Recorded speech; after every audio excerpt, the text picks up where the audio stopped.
So the next homework, when should we have it due? What's on what it? is on? I don't know, let's figure out Tuesday. Okay.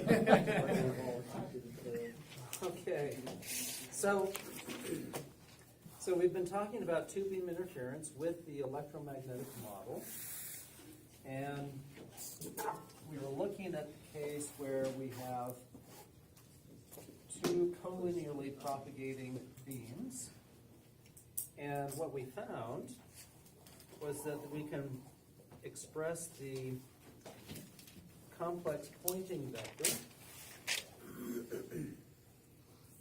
in the following way.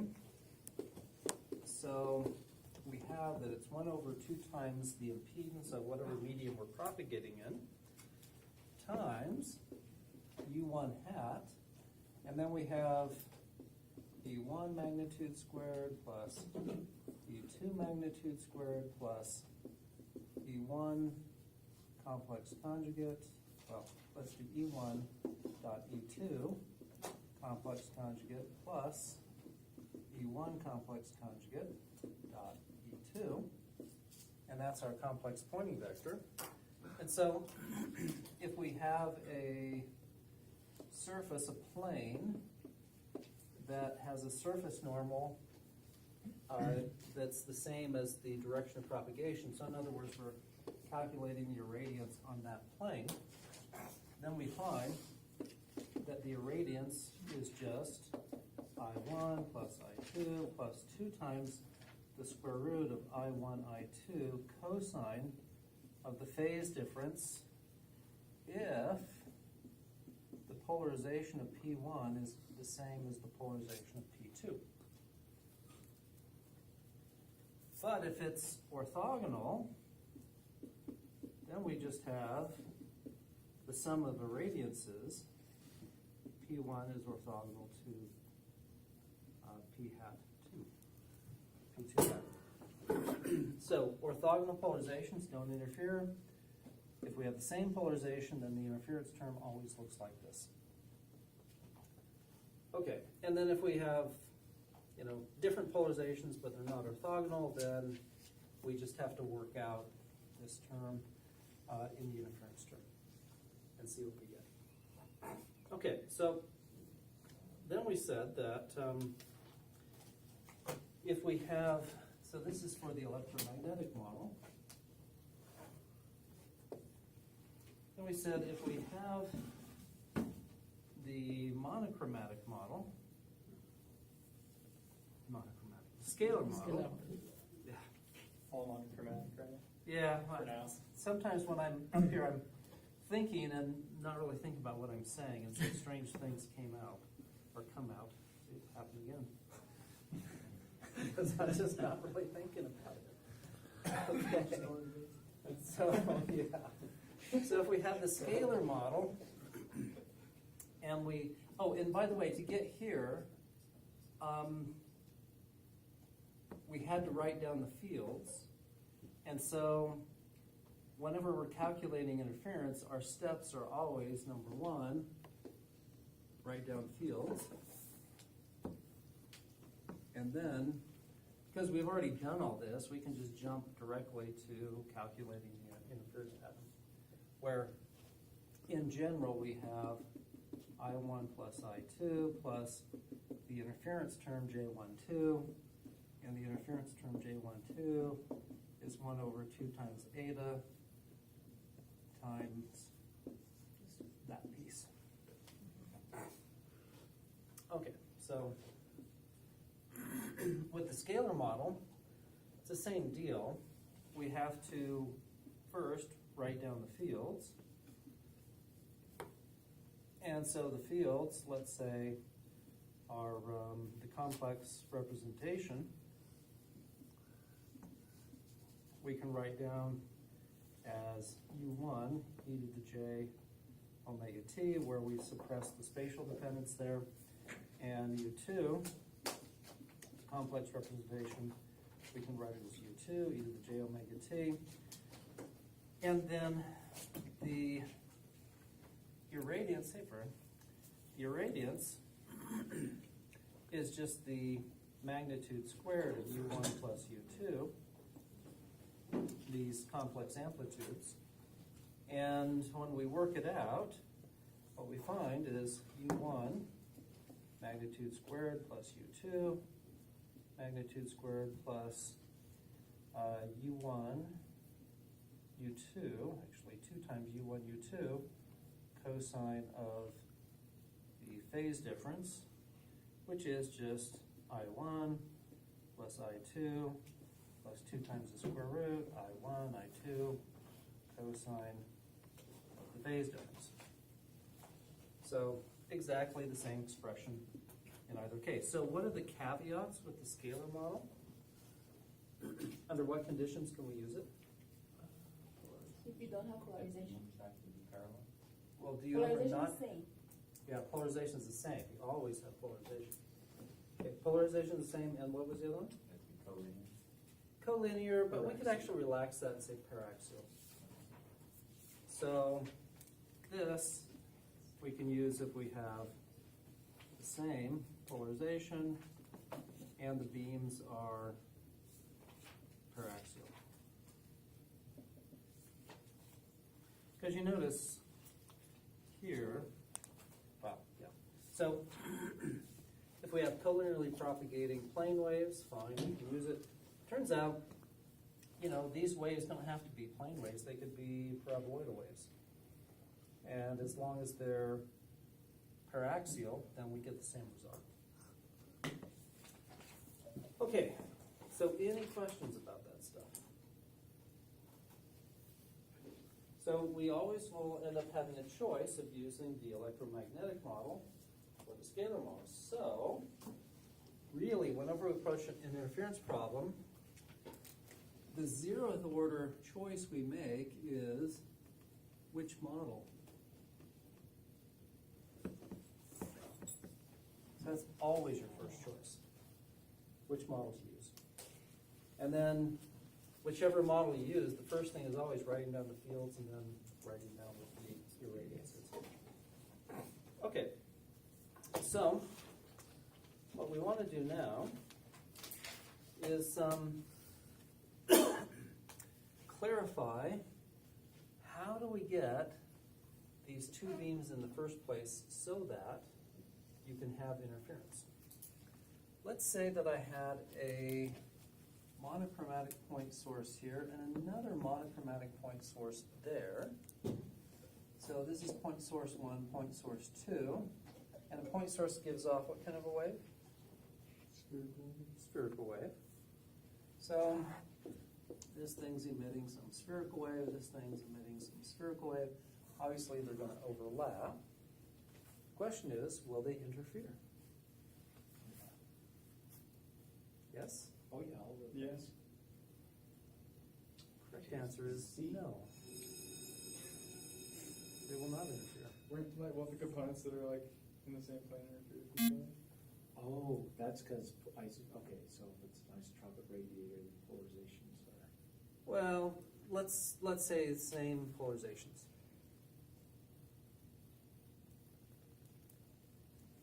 Same frequency. Are you defining Same frequency. interference as a J12 term? So these are independent monochromatic sources. And actually, let me say quasi-monochromatic. What does quasi-monochromatic mean? It's almost, it has a little bit of spread there. Yeah. And in real life, that's the best you could do. Is it because they're separated that they don't interfere? No. Are you defining interference as just having that J12 term? Well, J12 being non-zero. Being non-zero.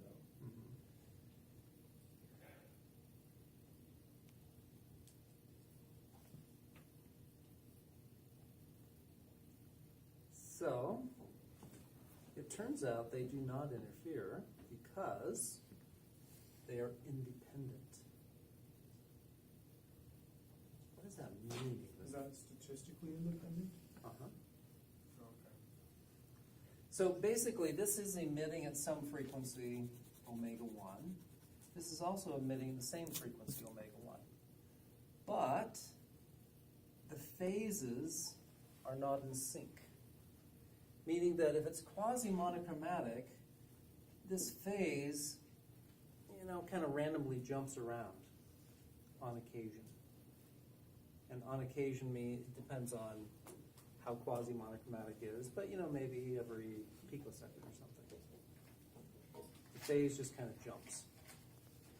And likewise, this one kind of jumps. But it's not in sync with the first one. So at any given time, they're not in phase, but that's okay, that's just a delta phi, we can handle that. But, picosecond later, one of them jumps relative to the other, and another picosecond, say the other one jumps. So in other words, if you're measuring over, say, a microsecond, and you've got all these little random things happening on a picosecond level, in the end, the sources are not coherent. So they do not interfere. So the moral of the story is that in order to get the two beams that we're talking about that can interfere, they have to come from the same source. So another way to think about it is, what if I had laser A, say, I don't know, helium neon laser, it's putting out a beam, and I have laser B, it's putting out some beam. And I take a mirror here, take a beam splitter here, and so I have a piece of B that's going this direction, a piece of A that's going that direction. I also have some pieces going this direction, but let's not worry about them. These two are collinear, same kind of laser, same frequency. Will I see interference between the two beams? Absolutely not. You will not see interference between them. The only way you can get interference is if the beams come from the same source, so that you have a hope that they are mutually coherent, meaning that they're correlated with one another. If they're separate sources, they're completely uncorrelated. So you get no interference. So when they do like detection, like for remote sensing or whatever, they do the array antennas, Mm-hmm. and they're trying to shift the beam so that it points in different places. Mm-hmm. Is the source the same, and then they're just doing a phase shift on each different? Well, So so you're say- talking about detection or emission? When it's emitting, so that because So they steer emission, so this is an RF system typically for phased array. Each of the antennas is fed from the same source. It's correlated. And the correlation properties from an RF source are a little different than for an optical source in terms of time scales. But yeah, have to come from the same source. So then the question becomes, if you have some source and it's emitting light, and so I'm just drawing wave fronts, then the question is, how do you get two beams? And you have two choices. You can do division of wavefront. And in division of wavefront, basically, let's say you stick a mirror here like this, you're taking the wavefront and literally splitting it in two.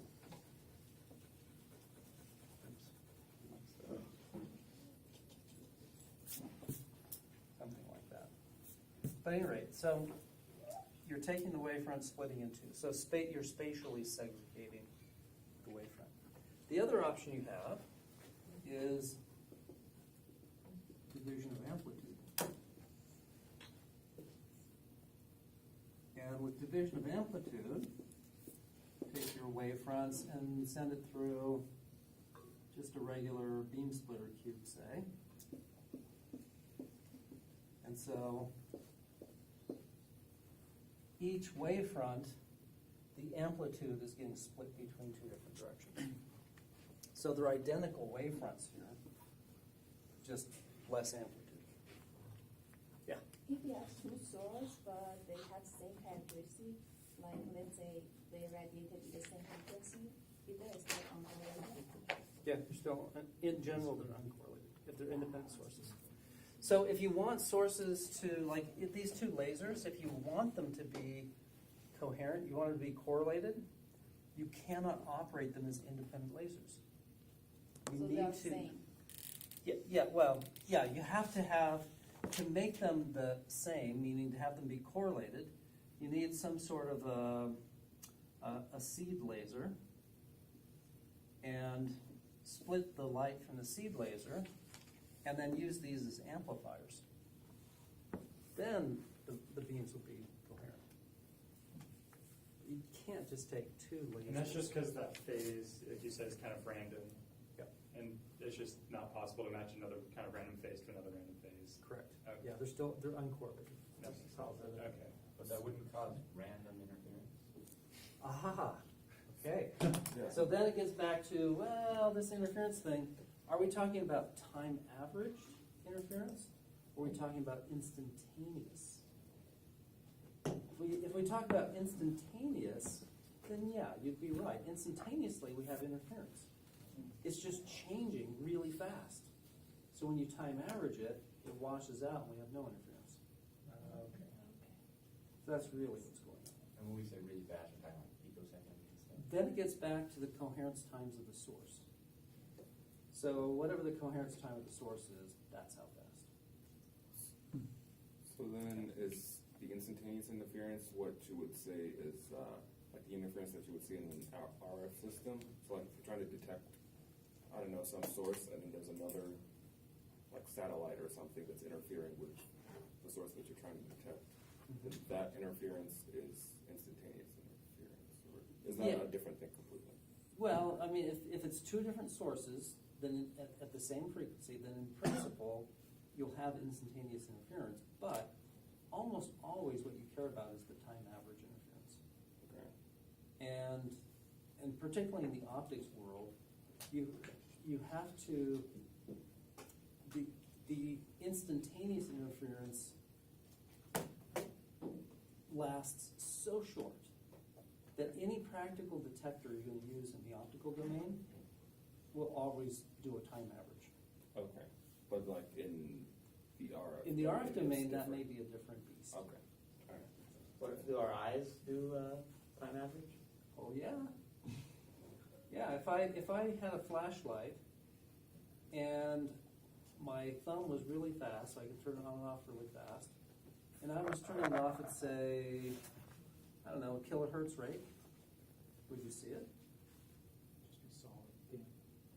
Yeah, you'd never see Yeah, it. it's PWM. PWM, like an LED. Yeah. I just feel like if there was two lights shining in my eyes, I see both of them, both annoying. Yeah. Yeah, so the response time of the eye is about 30 milliseconds, which is why it's why if you have a 60 hertz display, you don't see any flicker. Because it's changing images faster than your eye can respond, so your eye time averages things, it just looks like smooth motion. If you, say, put up a new image on the screen at 10 hertz, that's every 100 milliseconds, you'd notice it, you'd see the flicker. So, yeah, there's a definite response time to the eye. All optical detectors have some response time. So, okay, so the key points are, have to start with a single source. To get the two beams, you either do division of wavefront or division of amplitude. Okay, so what we want to do is look at some examples of division of amplitude and division of wavefront. So we're going to start with division of wavefront.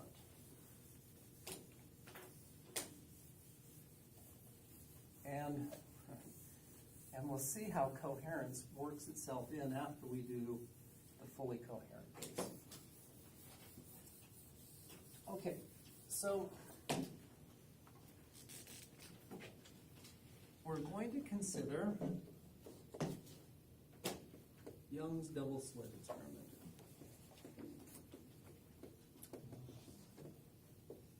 Which is a division of wavefront scenario. So we're gonna start with a single source, and this is a monochromatic point source. So when I say monochromatic, what does that imply about temporal coherence?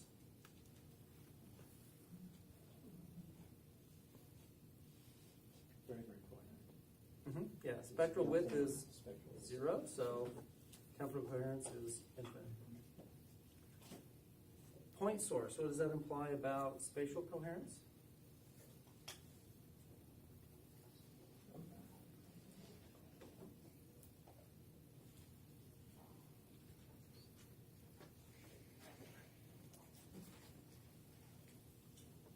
It's completely even, so. So temporal coherence, spatial coherence has to do with what property of the source? How long how far he's from the source? Sort of. It's the apparent angular extent of the source.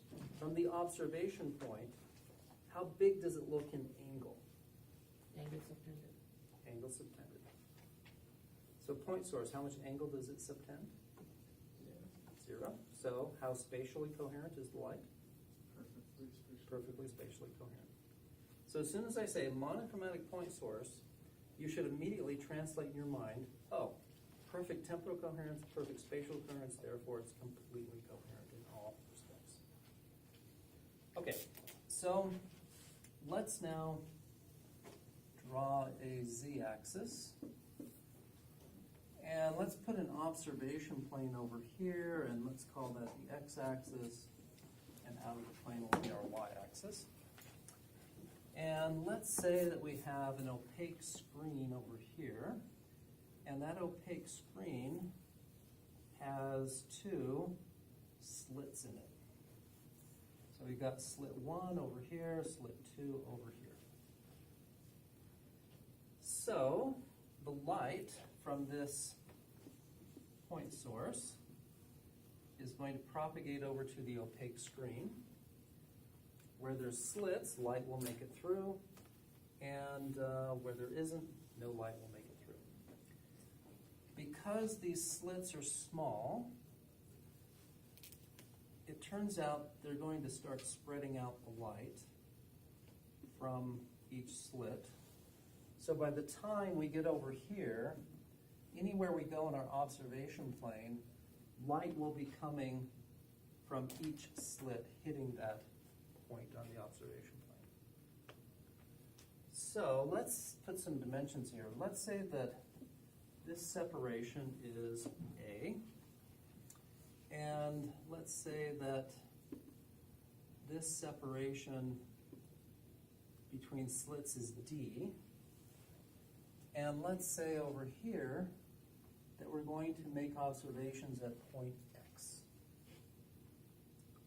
And we'll assume that D is much less than A, and X is much less than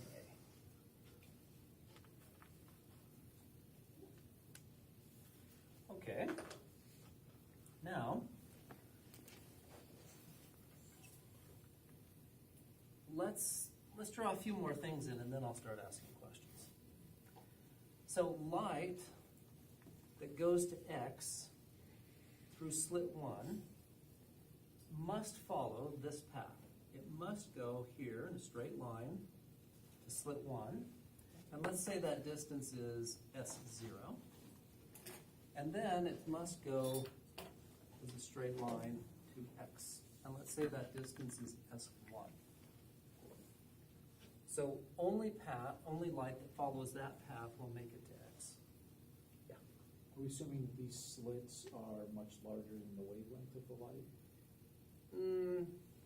They're larger than the wavelength, but we don't have to say anything about how much larger. You know, maybe So it's they're- not a diffraction thing then? It is a diffraction thing. I mean, the reason why we get this spread is from diffraction. But we're not going to get into that aspect of it. Okay, so path that makes it to X through slit 2, it follows this path. Let's say that's also distance S0. In other words, this is symmetric. about the slits. But then, getting over there, that path is S2 long. Okay, now here's what we want to do. Clearly, we have two beams in our observation region. So point X, we have light from two places, slit 1 and slit 2. That's clearly a division of wavefront scenario. The question is, what is the interference at X between those two beams? And so what's the very first decision we have to make? Which model? Choose a model. Which model? Scalar, isn't it? I'm gonna say that's good for axial, very far, so scalar. Yeah, look at that. So this is certainly a paraxial situation. You find fractal, I think. Small angles between the two beams that are interfering. Is it same polarization if we made an assumption about that? That's the pertinent question. That's exactly the question we need to ask. Yeah, what's the polarization going to be at X from these two paths? It's coming from the same source, so probably the same polarization. Yeah, pretty much. So whatever this polarization state is, as long as it's not affected by diffraction from here, and to first order we can assume that it's not, then that means both of these, or light traveling both of these paths, has the same polarization state. So over here, we have same polarization state and paraxial. So in principle, we could use the scalar model. You'd be perfectly fine. So do you want to use the scalar model or the electromagnetic model? That's the hallmark use. Why do you want to use the scale? It's a lot easier. Because it's easier. Yeah, absolutely. You have a choice. You always pick the easiest thing. Okay, so scalar model. We've got our decision. All right, what's the next thing we need to do? Field. Write down the fields. At what position do we care what the fields are? At X. Okay. So let's just think about this for a minute. The scalar model, the field at point X, what's the nature of it in terms of how we represent it mathematically?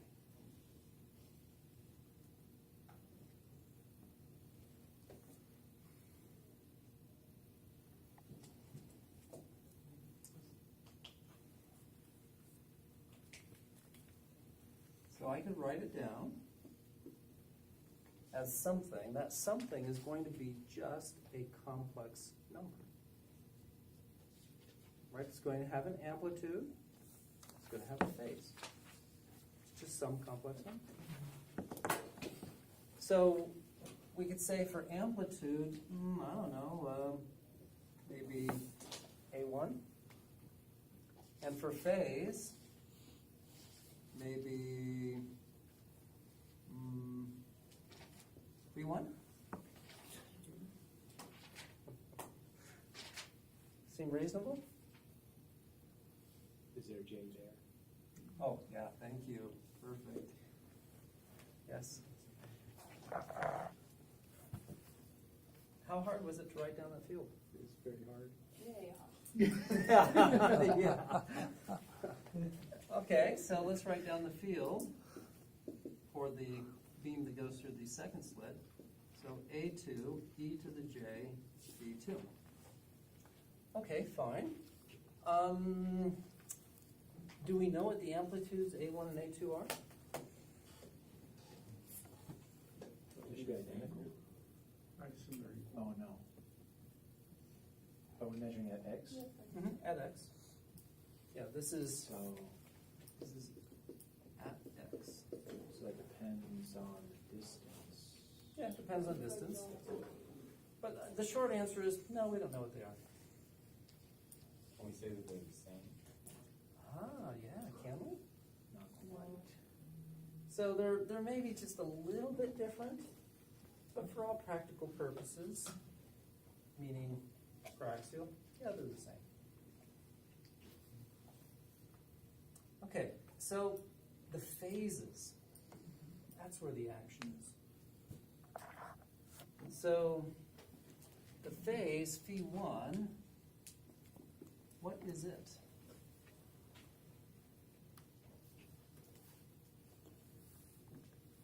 And how do we figure it out? Doesn't it depend on the distance? Distance and That's one, wavelength. 0 and this one? Depends on the distance and the wavelength. And what the phase of that is, in terms of any absolute phase it has. So let's say that the absolute phase of this thing is, I don't know, V sub A for absolute. Okay, so that's the phase starting here. And then we propagate over to this point. What's the phase at that point?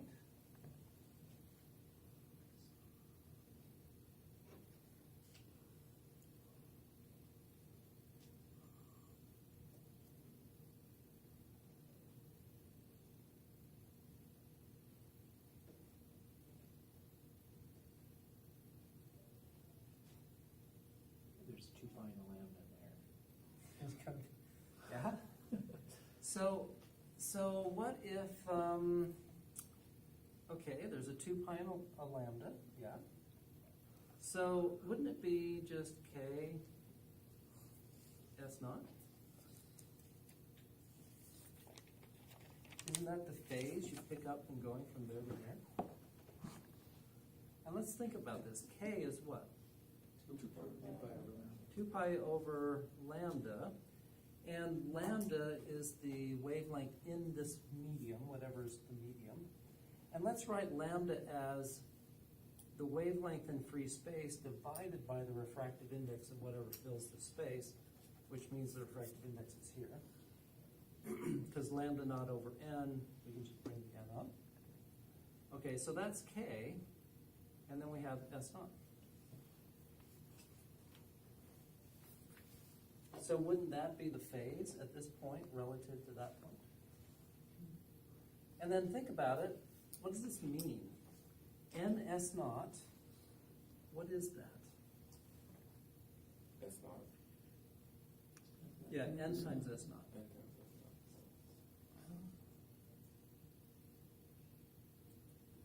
That's That's the the optical wave. distance between those 2 points.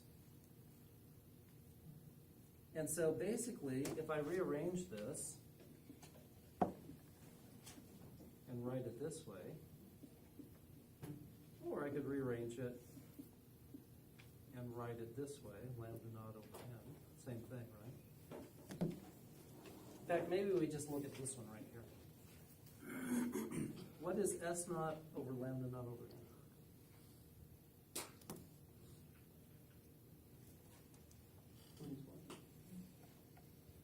Let me write it clear.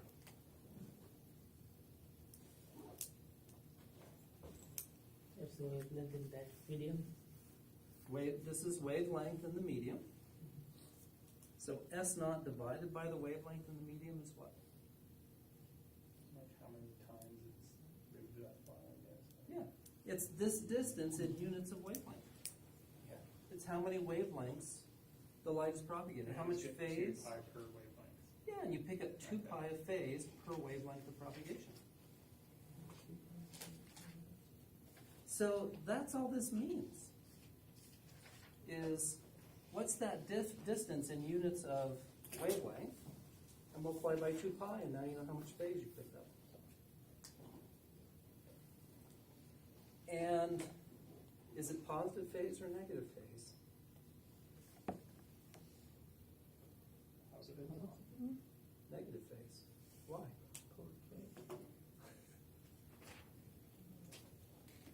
It's because if we think about a plane wave, Okay, it's moving slower in this medium than in. well, I guess it's, you know, if I have a plane wave, and I look at the complex representation, I have some amplitude, e to the j omega t, and let's say it's going in the z direction, so minus kz. So as z increases, this whole term, there's a minus sign in front of it. So that means we actually pick up negative phase when we travel positive distance, just because of the convention that we've chosen. Okay, so the phase at this point is minus ks naught. So that means the phase at that point, well, that relative to the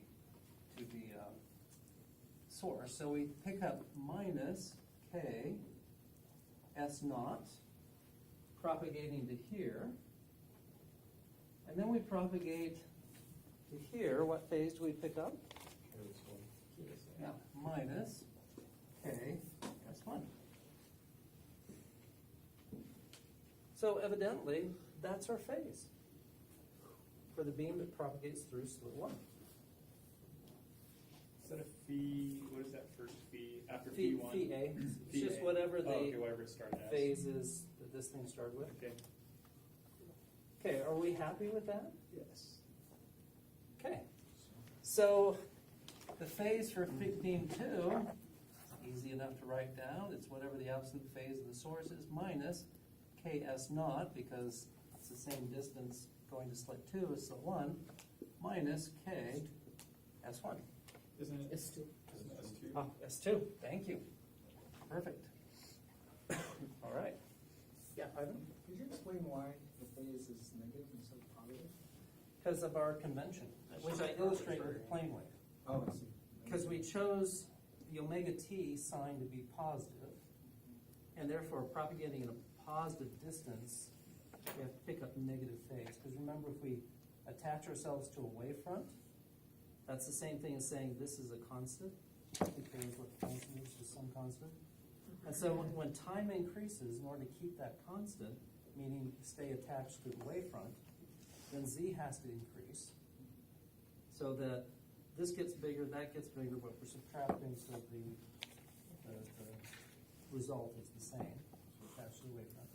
So propagating positive time means we pick up negative phase as we propagate with that wavefront. That's why. And I could have chosen the other convention where I chose this to be minus omega t, minus j omega t. In that case, this would be plus, and we pick up positive phase. But it doesn't matter as long as you're self-consistent with whatever convention you've chosen in the first place. Okay, so we've written down the fields. Now we can write down the irradiance, right? And the irradiance is going to be what?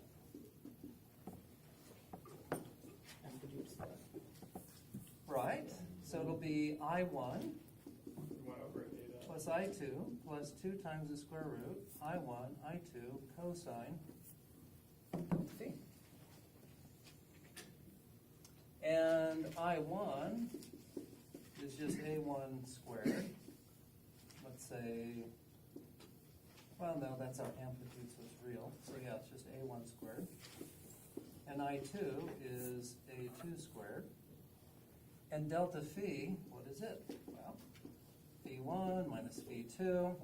And when I look at this, what ends up happening is I end up with k times S2 minus S1, right?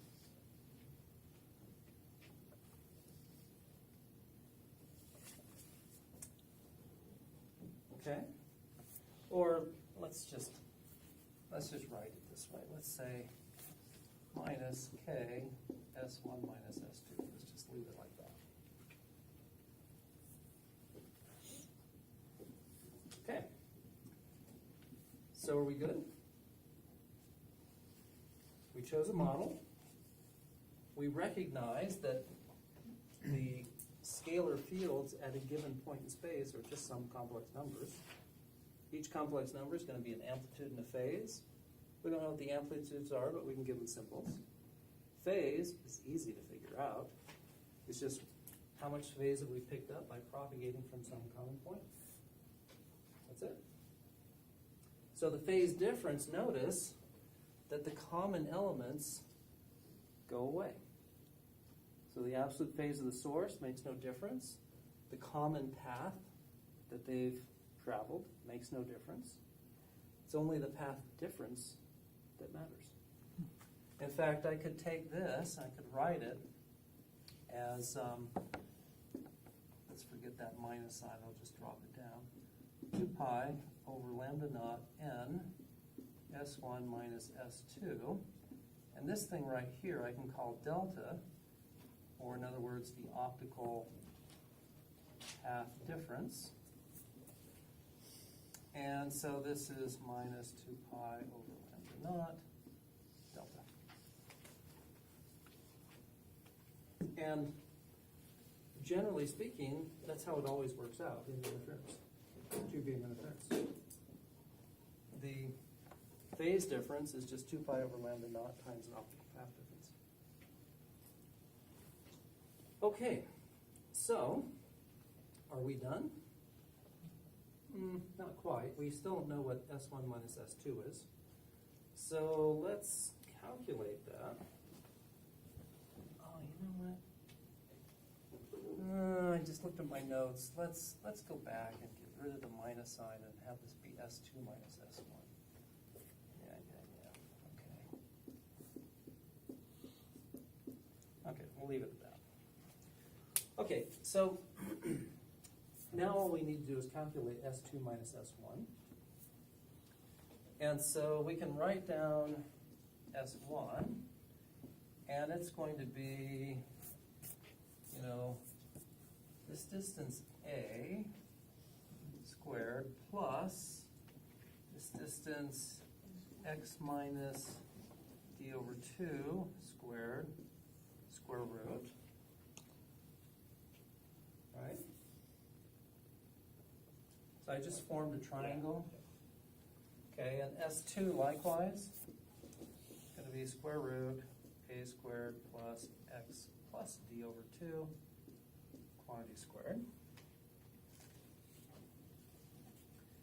And so, we could do some approximations based on this paraxial business, but instead we can use a little trick or shortcut. If we take S2 squared, we basically get rid of that square root sign, right? And then we'll have a squared plus, and then we can work that out. And S1 squared, we get rid of the square root sign. And if I subtract S1 squared from S2 squared, the a squareds are going to go out, right? The x squareds are going to go out. The d over 2 quantity squareds are going to go out. And what I'll be left with is 2xd. And then S2 squared minus S1 squared is S2 minus S1 times S2 plus S1. All right? And so I'm looking for S2 minus S1, so I can just solve for that. S2 minus S1 is 2xd over S2 plus S1. And now d is much smaller than a, x is much smaller than a, so I can approximate S2 is a, S1 is a, in which case I have 2xd over 2a, so I have xd over a.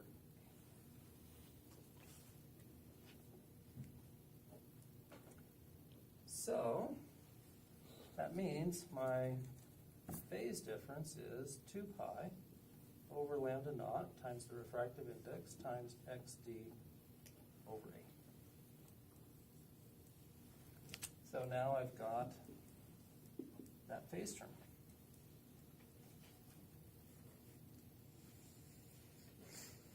All right.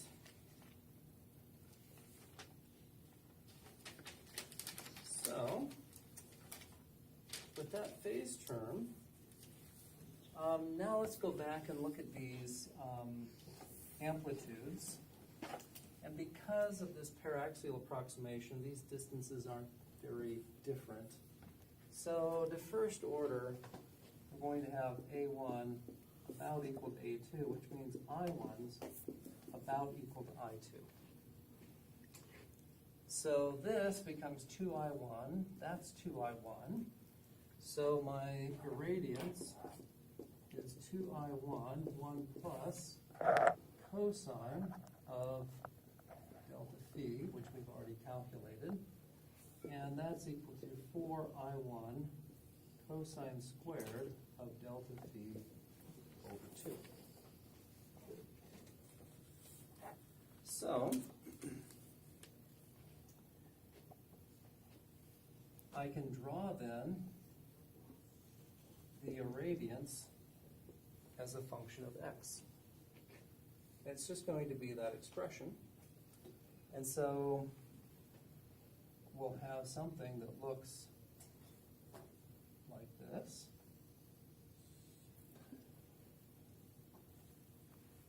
And we'll have a maximum irradiance of 4I1. And we'll have the first null over here at minus A lambda naught over 2 times the refractive index times D. And the first max at A, rather plus A lambda naught over ND. And this is likewise minus A lambda naught over 2ND. And this is minus A lambda naught over ND, etc.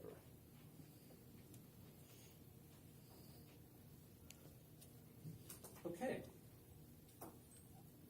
So, what do we see in the observation plane here? Well, we see a bunch of fringes. So in other words, this would be called an interference fringe, that's an interference fringe, that's a fringe. So, in other words, we have these stripes of intensity separated by dark regions. So we call those interference fringes. And now notice the maximum radiance is 4 times I1.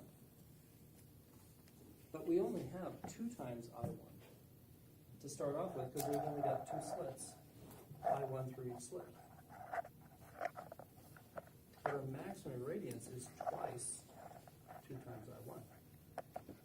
So how does that work with energy conservation?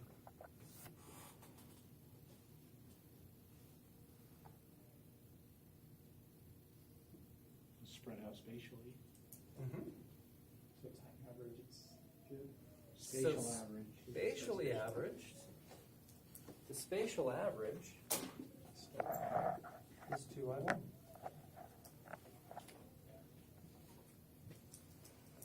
So we have no problem with power conservation. In fact, you can look at that and say, you know, if you just had one slit, then what would you see over here? You just see uniform I1, right? And when you add another slit, if there's no coherence, you just see a uniform 2I1. And notice what the effect of interference is. Just kind of shifts around where the power is. Exactly. It just moves around where the power is.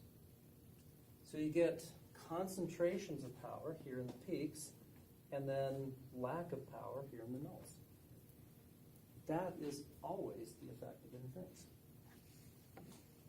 Is you're just shifting around where the power goes. So will we see like a bar chart type thing on the? That's cool. That's exactly right. Yeah. And really, this then is a line source, and these are slits are infinitely long. Otherwise, you'd see like sphere or circles, right? Yeah, there would be some. Yeah. there- Well, I guess it depends because of the It'll- slit. If they were yeah. apertures in a point slit, then would you see? Yeah, you could get in a geometry to see circular fringe, and I'll show you one of those probably next time. Yeah. But if this is a line source and these slits stick out, then we'd see linear fringes over here. Yeah. Yes. So we made a little approximation here right before we got to delta P, where we said S1 and S2 were About A. approximately equal, right, both equal to A. Mm-hmm. Doesn't that destroy the difference in path length that makes, So so it all comes down to the following. So we could look at S1 as being equal to A plus epsilon 1, and S2 as being equal to A plus epsilon 2, right? Where epsilon 1 and epsilon 2 are much smaller than A, because that's exactly what this is saying. Okay, so then over here, if you substitute in these things here, then you basically have 1 over 2A plus epsilon 1, epsilon 2. Okay, and that's equal to 2A, well, actually, we could do this. We could pull the 2A out, 1 plus epsilon, oops, I missed the plus sign. Epsilon 1 plus epsilon 2 over 2A, and this is all to the minus 1, right? Okay, so it's 1 over 2A, and if we keep terms to first order, then this would be 1 minus epsilon 1 plus epsilon 2 over 2A. Right? Just in the power series for that inverse. And already we see that's tiny. So just throw it away.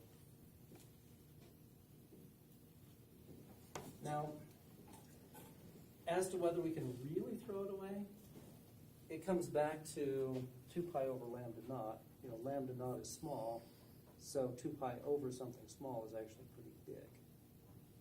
And, you know, then multiplying that times that, are we a significant fraction of a radian? If we are, then yeah, we gotta keep it. But if we aren't, we can toss it, it's not gonna affect anything. So that's when the lambda naught really starts to play into whether or not we care about this term. Yeah. Bigger lambda naught. Yeah. Yeah, smaller lambda naught. But in practice, as long as this condition is met up here, it's no problem. I mean, what you observe is consistent with what we just did. You'd have to start going further and further away for it to start making a difference, but then we're beginning to violate our assumptions here. So, you know, how do you fix that? Well, you just keep the rigorous expressions. Okay. So, how do you feel about that? Make sense? So then, does that mean that delta phi itself is always really small? Because xd over a is No, really it's small, right? It's not always really small. You know, this is something small, but that's something big because lambda not small. Okay, left or right, so, okay. Yeah. Mhm. Yeah, so basically to go, you know, 1 period, this has to change by 2 pi. Okay. So, and it does. Yeah, so that's basically x going from 0 to some value, namely that value. Okay. And then you get a 2 pi phase change here. Okay. All right, so now the fun begins.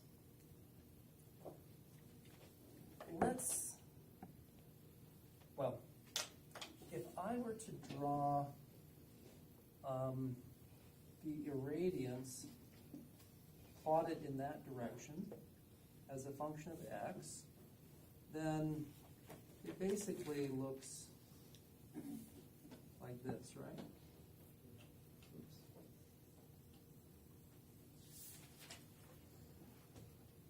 Okay. All right. What happens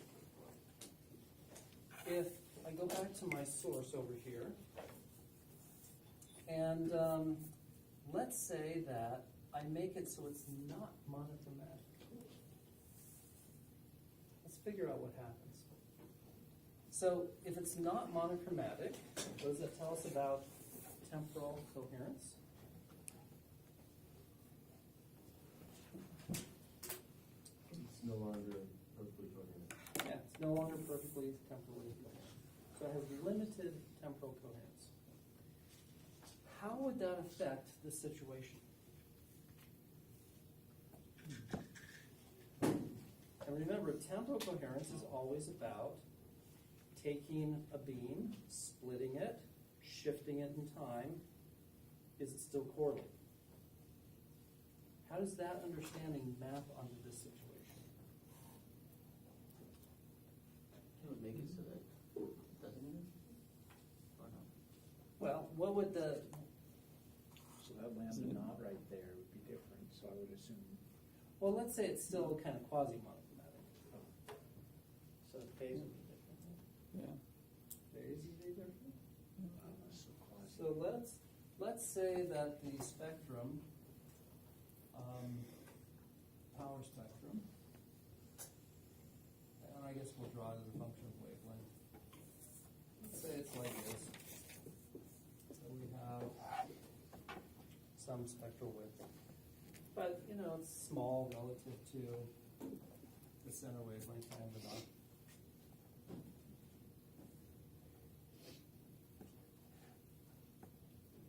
So it's quasi-monochromatic. My guess would be that your radiance would go almost to 4i, almost to 0. We can get perfect addition to word cancellation. Okay, that's a good guess. Let's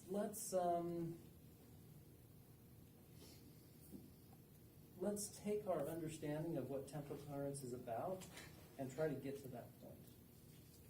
Okay, so temporal coherence is, I have a beam, I make 2 copies. Where does that happen here? Light through the slits. I've got 2 copies of light coming from here. Okay, and then for temporal coherence, I shift those 2 beams in time by some amount and put them back together and say how correlated are they. If they're still really correlated, then you know they're still pretty coherent. If they're now not correlated at all, then they're pretty much incoherent, right? Okay, so what does that have to do with the fact that I have different path lengths? How long does it take light to travel along a particular path?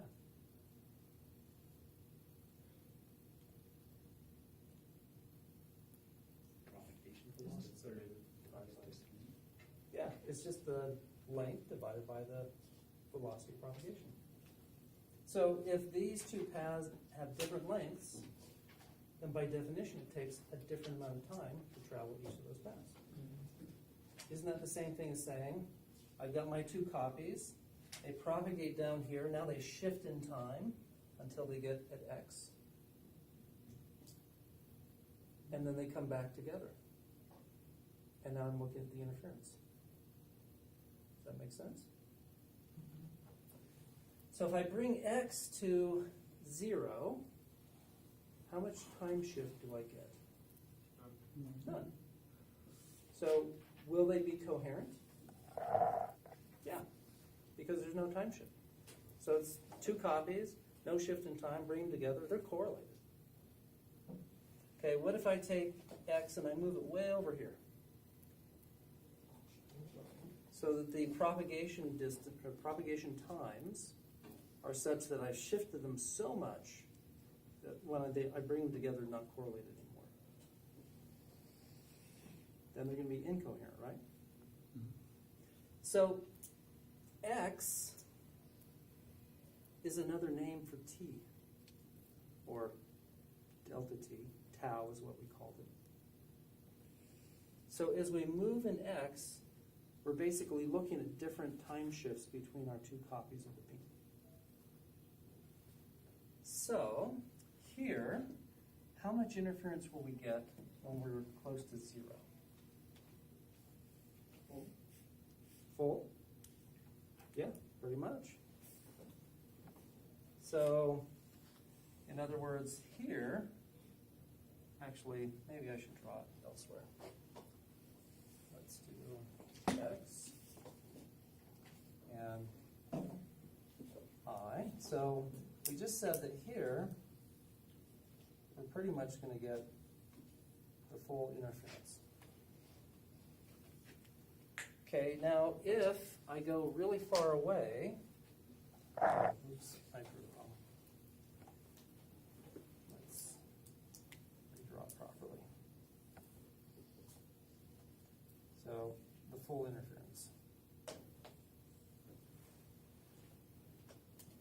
And then I go really far away, what will happen?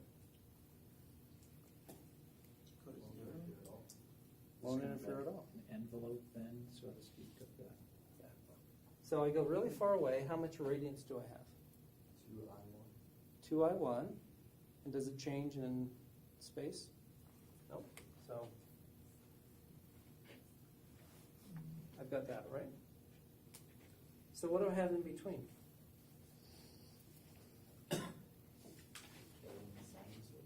Yeah. It's going to have to do something like this, right?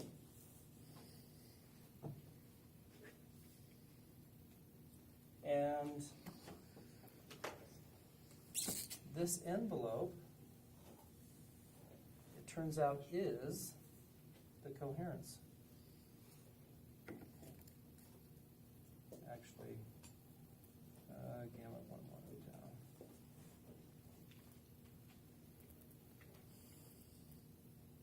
Tau. Tau is the time shift.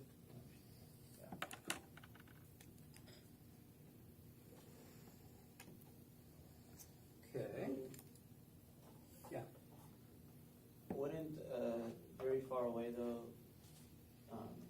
be a factor of the wavelength? So like, if you shift it so much, wouldn't it be in phase again? Or No. Because this gets back to you have light from a source. It's not monochromatic. And so as you go off axis, you're shifting in time those two beams more and more and more until you're finally past where they're going to have any correlation whatsoever.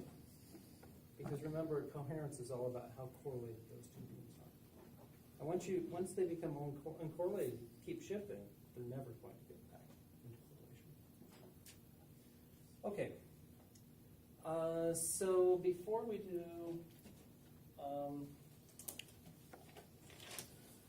do spatial coherence, let's do a little math.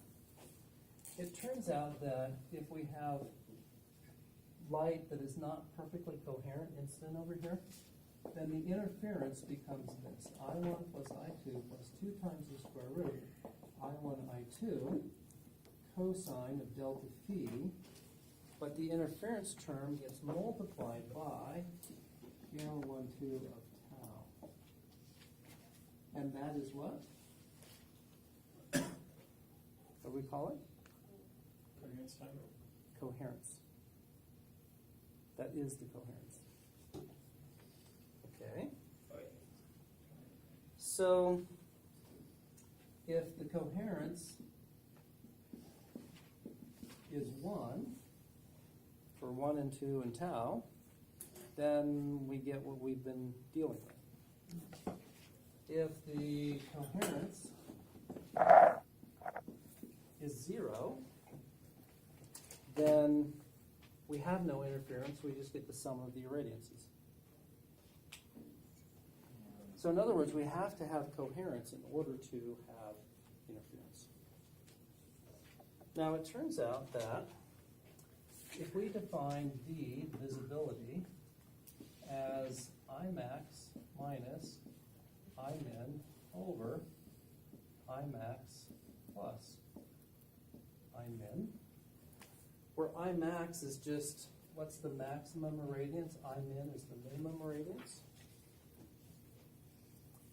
then it's pretty easy to show that that's equal to 2 times the square root I1, I2 over I1 plus I2 times the coherence.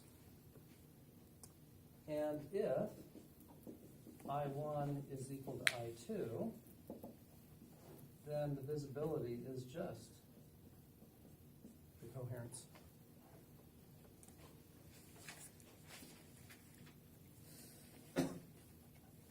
With which is the same thing as saying that if I have an interference pattern like this, I measure Imax, I measure Imin, I have the coherence.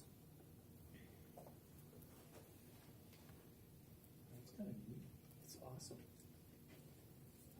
When we talked about coherence, and we defined this coherence, I mentioned that it's easy to measure.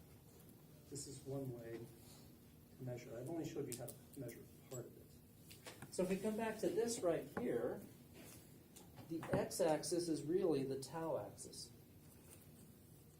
Because this tau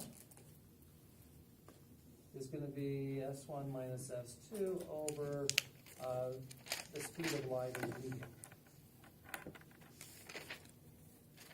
So, and x is related to S1 minus S2. I mean, we could go back and figure it out. I mean, it's right here. So this is really the tau axis. So right here, I could go in, measure Imax, Imin, see what the coherence is. Over here, I could measure Imax, Imin, see what the coherence is. Over here, Imax and Imin are the same, so coherence is 0. So in other words, this envelope is the coherence. Okay, the temporal coherence, yeah. Yeah, it's very cool. Yeah. So, going back to the picture, and that picture would look more like the envelope, not completely 4i across the whole thing. So this picture we did for the monochromatic case. Oh, okay. Yeah. And then this picture is the non-monochromatic case. I was going to draw it on top here, but I thought, nah, it's going to get too cluttered. So I ended up just drawing it over there. Okay, so that's for this case of a non-monochromatic current source. One question. So you have radiance versus tau, basically, right? Yeah. Mm-hmm. Yes. How similar is it to get the power spectral density that you have drawn up all the way on the top left corner? Would you just square it, basically?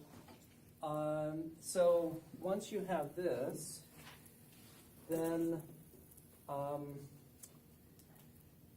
the spectrum is basically the Fourier transform of this piece inside the absolute value.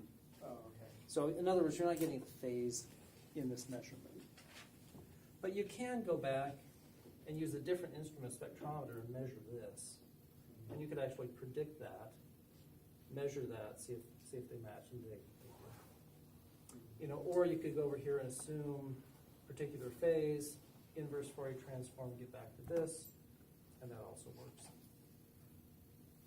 Okay, so we see how to get temporal coherence out of this.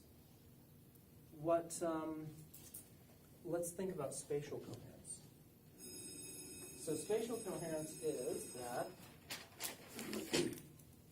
you've got some source, the light comes at you, and you take two little patches of light, and you ask how correlated are they, right? And if they're correlated, then you have spatial coherence, at least for that separation. If they're uncorrelated, well, it's spatially incoherent. How does that map onto this picture? Is that related to the distance D? Yes, that's exactly what it's related to.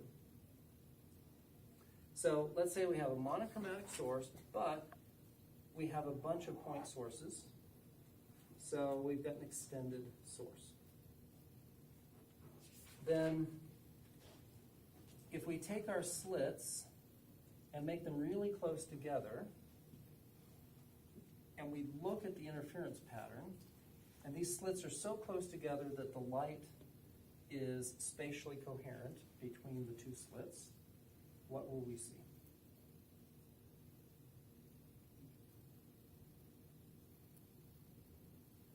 So repeat that one more time. So we brought them close enough. And then Yeah, so they're really close so that the light from the source is spatially coherent across the slits. Then what do we Okay. see? Can you see that? Yeah, we just see this, right? So let's draw it. So this is D small. And so for radiance, if D is small, then notice it's in the denominator here. So that means we'll get spread out fringes. Okay. Now, what if I take those slits and I pull them far enough apart that the light is not spatially coherent? What will I see in the observation plane?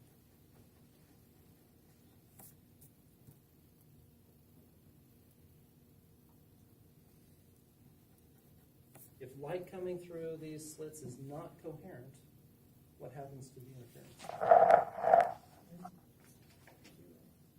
Interference goes away. So what's my irradiance going to be if I have no interference? 2I1. So that's just going to be this, right? If my slits are far enough away, far enough separated. Now what if my slits are not so close that I have great spatial coherence, but not so far away that it's incoherent, it's somewhere in the middle. I have some coherence. What am I going to see? No. I'm going to see something like this, where the max and the min, max is not 4i, the min is not 0. And the fringes are going to be closer together than these guys because D is bigger in that case. So in other words, moral of the story is, if I can take the slits and change the separation and measure I max and I min off of the interference pattern, then I'm basically measuring this for spatial coherence. So I can measure the spatial coherence directly if I can change the separation. So in other words, with Young's double slit, I can measure everything having to do with coherence. Temporal and spatial. The same time, Which are the temporal and the spatial interference. well, okay. Temporal is looking along here, right? Because this is the tau axis. Spatial is separation. So if I have a non-monochromatic extended source, so limited temporal and limited spatial coherence, start off with the slits close together, measure the visibility as a function of x, then I have temporal coherence for when they're close together, then move the slits a little bit apart, do the same thing, a little bit apart, same thing. Then I measure the temporal coherence for a bunch of different degrees of spatial coherence. And then I have everything. I've mapped out the entire space. Yeah. So you need both temporal and spatial coherence to have interference. Yes. Yeah. In other words, this term can't be 0. Yeah. Okay. Any questions? Yeah. So what was, sorry, I missed this again. So for one of them it was D small, one of them was B large. What was it for the third one? It was just a measure. That was in between small and large. Yeah. Okay, so if you know about coherence, temporal and spatial coherence, those two little rules of thumb we talked about, we can understand this situation pretty easily when we have a source that does not have perfect temporal and spatial coherence. Okay, well, we're out of time. So next time, we'll do a division of amplitude problem. So this was a division of wavefront example. We're going to do division of amplitude. And with that division of amplitude problem, later we're going to extend it, and that's going to get us into all of the thin film phenomena. Anti-reflection coverage, Bragg mirrors, so That's cool stuff. All right, well, great.